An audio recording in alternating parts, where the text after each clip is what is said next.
কি হলো বুঝলাম না তো বিষয়টা। কি হলো তোমার? টাকা নিয়ে কি দেখছো?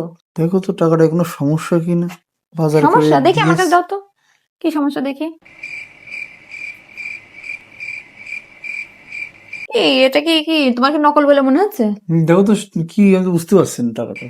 উম, আমার কাছে তো ঠিকই লাগছে। তবে এই ফ্ল্যাশটা অন করো তো, একটু দেখি, ভালো করে দেখি, একটু ভালো করে দেখি। এই দেখো। উম, আচ্ছা দাঁড়াও, তুমি একটু বসো 1 মিনিট, আমি একটু আসছি। কোথায় আসছি আসছি, দাঁড়াও। এখনো আসলো না? আধা ঘন্টা হয়ে গেছে, কি করছে বুঝলাম না তো।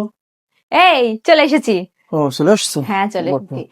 তুমি আমাকে যে টাকাটা দিলে না, আসলে কি নকল পরীক্ষা করার জন্য? হ্যাঁ। ওটা একদম আসল টাকা। কিভাবে বুঝলে? দোকানদার তোমাকে ঠকায়নি। এই দেখো, আমি বাইরে গিয়েছিলাম না, হ্যাঁ। এই দেখো ওই টাকাটা দিয়ে আমি এই ব্যাগটা কিনছি। কেমন হয়েছে বলো? এটা তুমি কি করলে? আমি তোমার টাকাটা দেখতে দিলাম। আরে তোমার টাকাই তো আমি দেখতে গেলাম, যে আসল কি নকল। নকল হলে কি আমি কিনতে পারতাম? তোমার কি আমি খরচ করতে দিছি এই টাকা?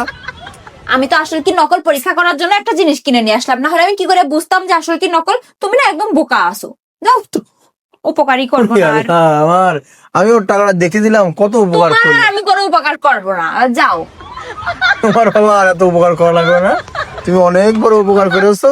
আল্লাহর রাস্তায় বারটা দিছি, আর তোমার কাছে এই এই ভুল আমি আর দ্বিতীয়বার করবো না। আচ্ছা, তোমার দোকানদার তোমাকে ঠকিয়ে দিক।